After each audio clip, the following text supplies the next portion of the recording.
just want to take this opportunity actually just to say thank you so much to Jude and to Nicola for organising this very important event today.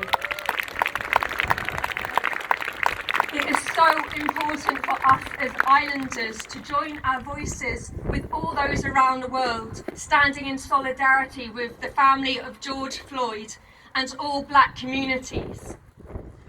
Now, I just want to say something before I start, and it's this: I am a work in progress, and all of us ought to be works in progress.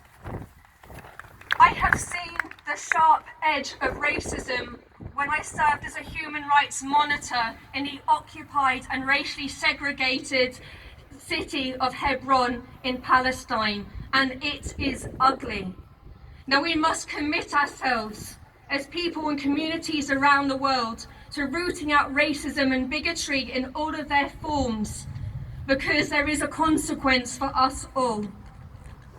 What happened to George Floyd is an unspeakable act of racially motivated brutality, but I'm not going to repeat the ins and outs of murder perpetrated by Derek Chauvin, nor that it was one of countless acts of violence with impunity by those allegedly tasked with protecting communities, not just in the US, but also in the UK.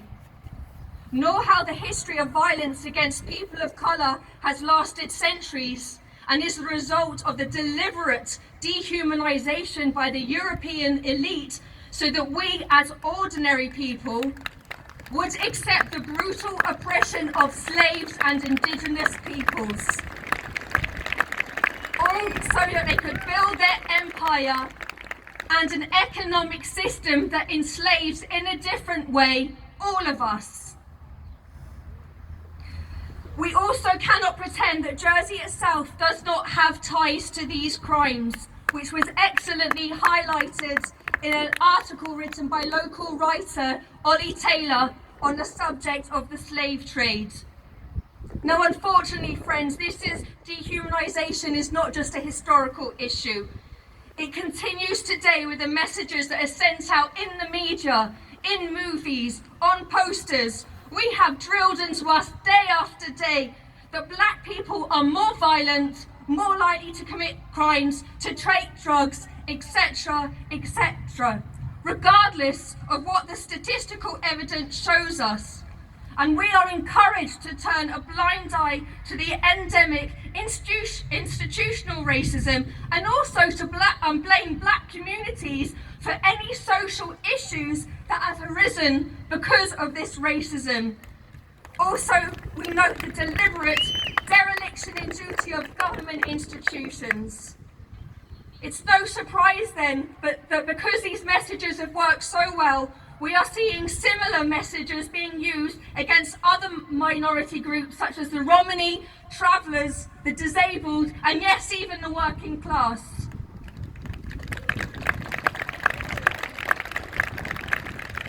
Now, I want to mention something that triggers a lot of people, and I'm going to put my hands up and say, as a female from a working class family who found themselves in the Jersey care system, that it triggered me when I first heard about it. And it's white privilege. Yes, for us that are white, it is uncomfortable to acknowledge that it exists. However, if we are truly honest with ourselves, so it ought to. But as with any irritants, it can drive positive change and action.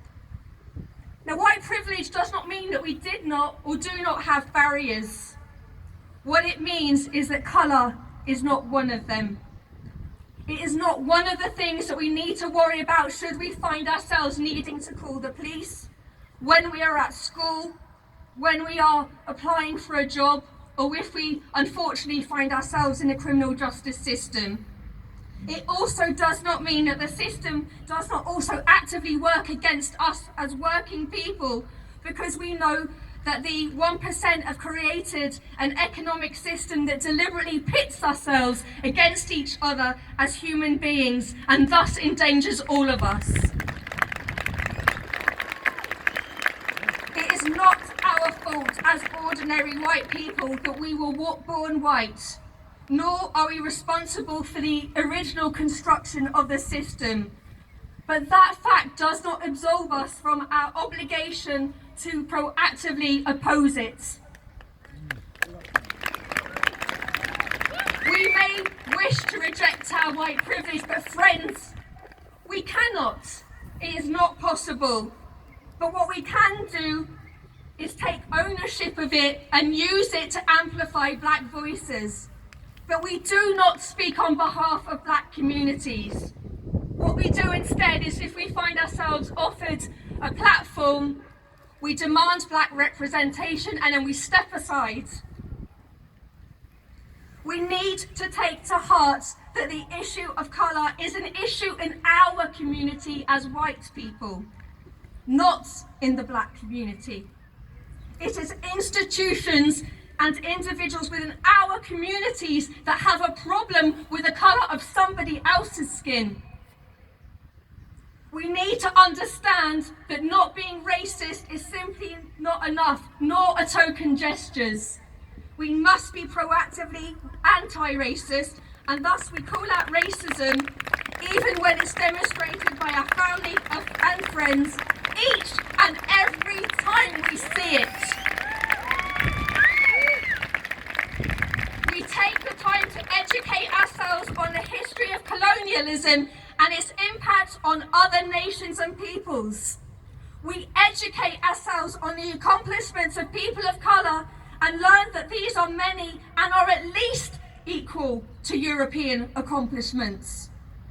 We must proactively do these things as adults because unfortunately our education system has failed us in this regard and thus perpetuates the myth of white superiority.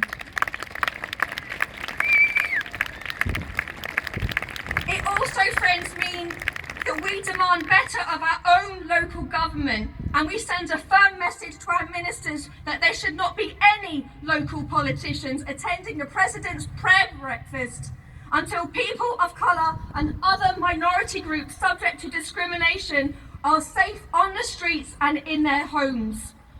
We demand our politicians to remember our islands, our history of living under a fascist regime, and they ought not to be courting fascists. Following Trump's statement regarding Antifa, which just means individuals who are proactively opposed to fascism, let us be clear on something, President Trump. If you are against anti-fascism, you are in fact a fascist. It also means that we do not give people a free pass when they try to change the subject from the murder of a black man to looting is bad, because if we feel that the looting of a small minority of downtrodden people is more of an issue than the murder of another armed black civilian, then we are part of the problem. And friends, if people have an issue with looting, they are going to be as mad as hell when they find out how the treasures in the British Museum were acquired.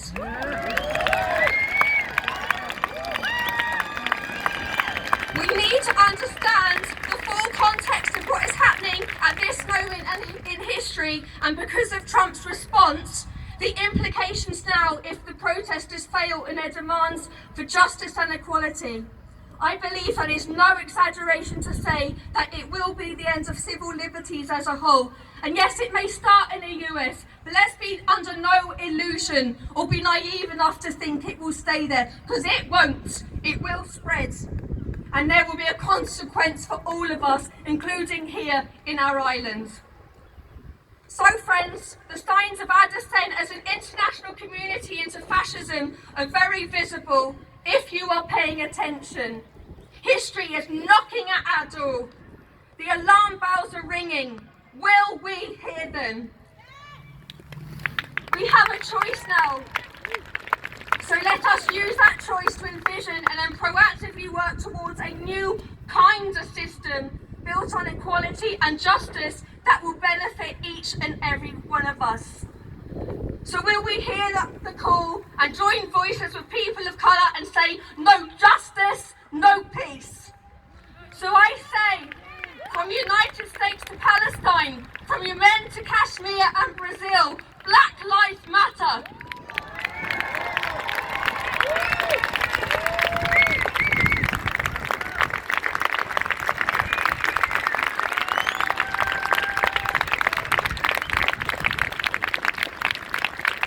Thank you, Natalie. That was incredibly powerful.